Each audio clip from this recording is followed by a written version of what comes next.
Sud Radio, Dany Moreau, Pirate l'Info. Et l'info Sud Radio du jour, c'est le déplacement du président Macron dans l'Aude à la rencontre des sinistrés. Monsieur Macron, ça fait donc 8 jours que les gens vous attendent. C'est exact, Patatrac. Au départ, je voulais venir habillé en Moïse, mais comme l'eau de l'Aude s'est fort heureusement retirée, j'ai revêtu mon short rouge d'alerte à Maliboule et mes abdos photoshopés. Pour mettre en place l'opération Sopalin afin d'éponger tout ce qui a été souillé, comme les promesses de campagne ou le slip de Darmanin. Oh non Monsieur souillé, le slip de Macron, Darmanin. c'est pas bien. Monsieur Macron, vous pensez qu'un rouleau de Sopalin suffira à aider les sinistrés? Pas tant de vous le dire, mais moi aussi je suis au bout du rouleau, vous savez, mais malgré ça, je suis prêt à donner ma chemise et surtout remplacer Jupiter par Poséidon en mélangeant les serpillères et les serviettes. D'accord. Mais en même temps, s'il y en a un à qui ça plaît pas, ils n'ont qu'à traverser la rue en barque pour venir me le dire en face. Bah c'est malin, ça. Ah, nous avons un appel au standard de Sud Radio. Édouard Balladur, c'est vous? Oui, mademoiselle de minibus, voilà, c'est Bala du standard. Oui. Parlons vrai, hein. Parlons vrai. C'est pas moi qui fais la voix.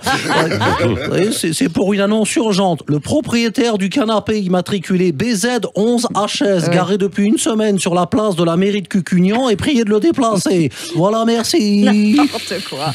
Pour terminer, laissons la parole à un expert pour qu'à l'avenir, on évite des nouvelles inondations, bien sûr. Oui, bonjour, c'est DSQ. Hein. Je pense qu'il est urgent de commencer à draguer. Et vous pensez que les gens n'ont pas autre chose à penser? Laissez-moi finir, Cécile de Cumulus. De minibus. Je parlais de draguer les fleuves. Les fleuves. D'accord. Les fleuves et les rivières, bien évidemment. Bien sûr, bien sûr. Et quelle est votre méthode? Écoutez, pour que ce soit efficace, il faut utiliser une drague bien lourde. Comme ça, on peut racler bien au fond pour enlever le surplus qui s'est accumulé. Oh non!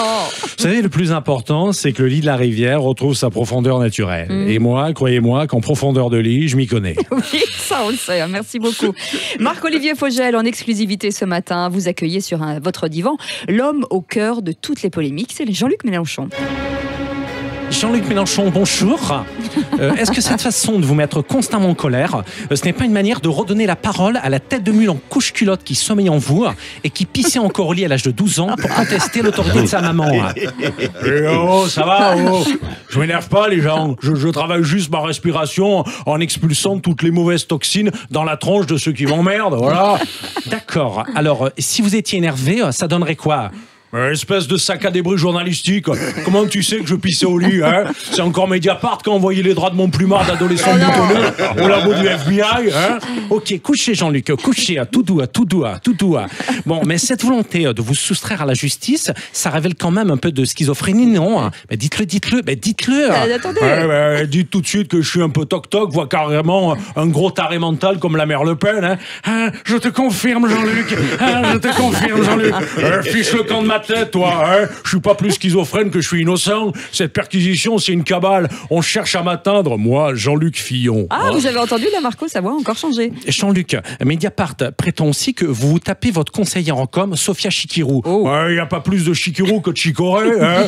C'est ce furoncle d'Edoui Plenel, là, qui après avoir fait les poubelles du château de la Sarthe, s'attaque maintenant à la bannière à l'inchal des insoumis, hein? Sophia n'est pas ma poule, c'est ma Pénélope à moi, mon emploi fictif.